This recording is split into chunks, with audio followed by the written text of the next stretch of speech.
वो कौन से हलके हैं जिसके अंदर इलेक्शन होने जा रहा है और ये क्यों इंपॉर्टेंट है और यहाँ पे किन अहम रहनुमाओं ने हिस्सा लिया था, वहां का ट्रेंड क्या था, ये आपके साथ हम शेयर करना चाहते हैं।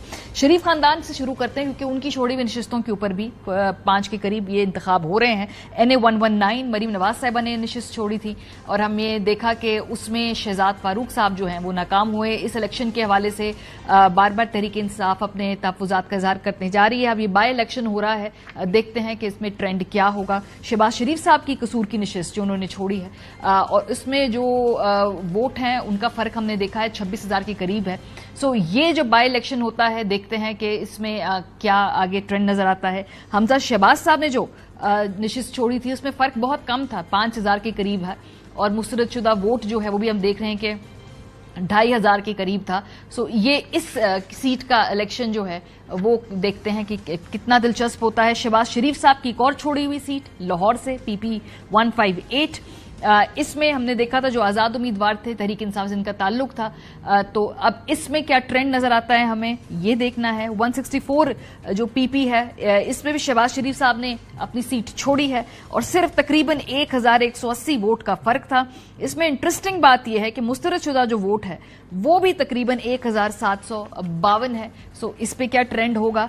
इसके अलावा KP के अंदर भी बड़े आम मुकाबले हैं। गंडापुर साहब की नशिस्त छोड़ी हुई है, मौलाना फजल रहमान साहब वहां से हार गए थे। इस मरतबा देखते हैं कि ये नशिस्त तहरीक इंसाफ इसको बरकरार रख पाती है या नहीं। यूसुफ रजा गिलानी साहब की नशिस्त बड़ी इंटरेस्टिंग थी। तैमूर मलिक साहब जो हैं वो गए हुए ट्रिब्यूनल में, उन्होंने पहले ही इसको चैलेंज किया हुआ था क्योंकि जो मुस्तरदशुदा वोट है वो 12,656 है और वोटों का फर्क सिर्फ और सिर्फ 293 था। सो इस मर्तबा के वोटिंग ट्रेंड क्या होंगे, तहरीक इंसाफ वोटर निकाल पाएगी, क्या ये रिजल्ट पलटेगा। ये बड़ा ही मुतनाज़ रिजल्टों में से एक रिजल्ट था। NA 196 बिलावल भुट्टो जरदारी साहब की छोड़ी हुई सीट, उसके ऊपर भी इलेक्शन होने जा रहा है। इसके अलावा जो मुख्तलिफ नशिस्तें हम देख रहे हैं, सरदार गुलाम अब्बास साहब नून लीग की, ये चकवाल के अंदर इलेक्शन होगा, ये देखते हैं क्योंकि इसके बारे में मुतनाज़ा जो इतलात थी कि भाई ये पूरी के पूरे इलेक्शन जो है इसके ऊपर सवालात उठाए जा रहे थे।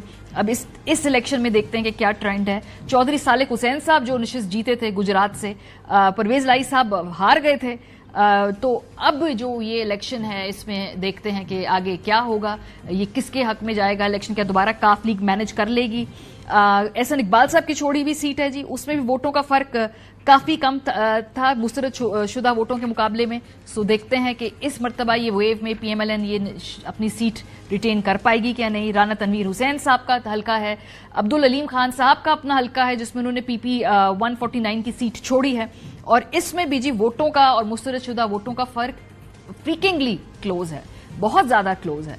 तो ये नशिस्त जो है ये किस तरफ जाएगी, ये मामला। अख्तर मिंगल साहब जो हैं वो अपनी नशिस्त जो छोड़ी है उस पे बाई इलेक्शन होने जा रहा है। सो ये कुछ इंटरेस्टिंग बड़े मुकाबले हैं जिसके ऊपर हमने आपकी तवज्जो दिलाएं और ये जो वेव होगी अब देखना ये कि क्या ये 8 मई और 9 मई के कुछ जैसी ही होगी। फॉर्म 45 फॉर्म 47 का दोबारा बहस तो नहीं शुरू होगी। इस दौरान अगर हम बात करें तो जो वोट बैंक है इस सवाल से बार बार सवालात उठते हैं, इसको हम डिस्कस करेंगे, लेकिन पहले अपने मेहमानों का हम तारुफ करा दें। अतर काजमी साहब हमारे साथ मौजूद हैं, मुजम्मिल सरवर्दी साहब हमारे साथ मौजूद हैं। सबसे पहले तो कल का बाई इलेक्शन है, इसके ऊपर क्विकली अतर अगर मैं आपको ओपिनियन लूं, क्या आपको लगता है कि बाई इलेक्शंस के अंदर यूजुअली वोटर टर्नआउट कम होता है, गहमा गहमी नजर आ रही है, लग रहा है कि वोटर जिस तरह 8 फरवरी को निकला था ये निकलेगा। एक तो मुझे फिर तो ये हैरत हो रही है 21 हल्के हैं, इंटरनेट फिर बंद करने की तजवीज दे दी हुकूमत ने, ये भी एक मजाक है वैसे कि 21 हल्कों के अंदर भी आप जो हैं कंटेन नहीं कर सकते जो रिजल्ट्स उनको। लेकिन बहरहाल क्या लग रहा है, गहमा गहमी नजर आ रही है, लोग वोट शोट देने जा रहे हैं। ये बड़ा इंपॉर्टेंट पॉइंट जो आपने उठाया कि कल अगेन मोबाइल सर्विस और इंटरनेट बंद करने की बातें हो रही है। हमारे हमसाए में 97 करोड़ वोटर इलेक्शंस डाल रहे हैं, तो कितने शहरों में उन्होंने मोबाइल सर्विस बंद की है, कितने शहरों में उन्होंने इंटरनेट सर्विस बंद की है, वो हमारे सामने है। तो ये लम्हा फिक्री है हमारे लिए। अगर ये हमारी हालत है कि हम बाई इलेक्शंस भी मोबाइल सर्विस और इंटरनेट सर्विस बंद करने के किए बगैर नहीं कर सकते, तो संजीदा क्वेश्चन है इस सारे अमल के। दूसरी बात, जो वोटर कितना इंथुजियाज्म है उसके अंदर देखें, जो 8 फरवरी को इलेक्शन हुआ उससे पहले भी हमें कहीं गहमा गहमी नजर नहीं आई। और उसकी वजह क्या थी? उसकी वजह ये थी कि एक सियासी जमात के ऊपर आपने पाबंदी लगाई हुई थी। जो मियां साहब का अपना हल्का था वहां पे आपको यास्मीन राशिद साहिबा का कोई फ्लैक्स नजर नहीं आया, कोई पोस्टर नजर नहीं आया, इसलिए कि इजाजत ही नहीं थी। आलिया हमजा मलिक साहिबा के जो हस्बैंड है वो उनको कहीं पे ऑफिस नहीं खोलने दिया जाता था, उन्होंने भी जेल के अंदर से इलेक्शन लड़ा और हमजा शहबाज शरीफ के खिलाफ इलेक्शन लड़ा और 5000 के वोट से वो हारी। तो ये उस वक्त भी हमें यही नजर आया कि वोटर को बाहर निकलने की इजाजत ही नहीं थी और फिर वोटर ने उसका बदला लिया इलेक्शन डे वाले दिन बाहर निकल के। और हालिया दिनों में भी आप देख सकते हैं कि पंजाब के अंदर हालत ये है कि कहीं पे आपको जलसे की इजाजत नहीं मिल रही। कल फिर आपने देखा कि जिस तरीके से कसूर में लोग बाहर निकले, अब एक छोटा सा शहर है कसूर, कोई बहुत बड़ा शहर नहीं है, शहबाज शरीफ साहब ने गालबन वहां से अपनी निशिस्त जो है वो खाली की है, तो मेरे ख्याल में वोटर तो निकलेगा। और उसकी बुनियादी वजह यह है कि देखिए मारिया, कोई भी मामला हो ना, जब तक उसका क्लोजर ना हो जाए ना, आप मूव ऑन नहीं कर सकते। ठीक है, यहाँ पे इशू ये है कि जो इलेक्शन हुआ उसको कितने लोग मानते हैं, क्या वो हकीकी मानों में इलेक्शन था। ये जो सियासी अमल है इसका जब तक क्लोजर नहीं होगा, मेरे ख्याल में इसी तरह की अफरा तफरी रहेगी और जब भी लोगों को मौका मिलेगा लोग बाहर निकल के वोट डालेंगे। तो आपका ख्याल है कल वोटर टर्नआउट ठीक ठाक होगा जिमनी इंतखाब के साथ अगर हम कंपैरिजन करें? ऑफ कोर्स जनरल इलेक्शन से तो कंपैरिजन नहीं कर सकते, वो एक वेव ही अलग होती है, तो लोग कल वोट डालेंगे। आपका ये गेस है?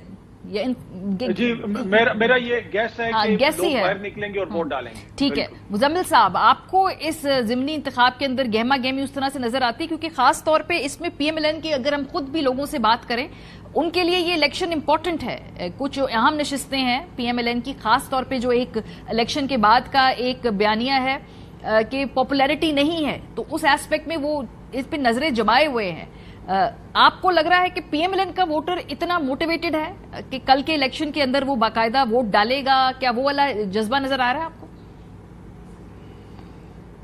देखिए, ज़िमनी इलेक्शन में आम इंतखाबात जैसा तो जज्बा नहीं हो सकता और वो माहौल भी नहीं होता है, लेकिन मैं आपको ज़रा पीछे 2018 में लेके जाना चाहता हूँ कि इमरान खान साहब ने लाहौर से सीट छोड़ी, वो सीट दोबारा ख्वाजा साद रफीक जीत गए, पीएमएलएन ने जीत ली। अब आप क्या कहेंगे कि इमरान खान ने 2018 में वो सीट जाली जीती थी जो साद रफीक ने ज़िमनी में जीत ली।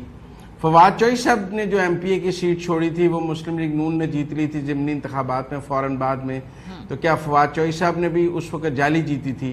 तो ज़िमनी इंतखाबात ये ज़रूरी नहीं है। पहली बात मैं जो पॉइंट इस्टेब्लिश करना चाहता हूँ कि जो सीट आपने आम इंतखाबात में जीती है वो आप ज़िमनी में भी जीत जाएंगे, क्योंकि 2018, 2013, 2008 की मिसालें हमारे सामने हैं कि अगर आपने कोई सीट जीती है और उसकी जगह आपने दूसरा कैंडिडेट दिया है, तो ये ज़रूरी नहीं कि पहले कैंडिडेट को जो वोट डला है उतना ही, क्योंकि जो वोट इमरान खान को डला, फिर इमरान खान ने उस पर जब आगे उम्मीदवार खड़ा किया हुमायूं अख्तर खान, तो हुमायूं अख्तर खान को तो वो वोट नहीं डला जो इमरान खान को डला।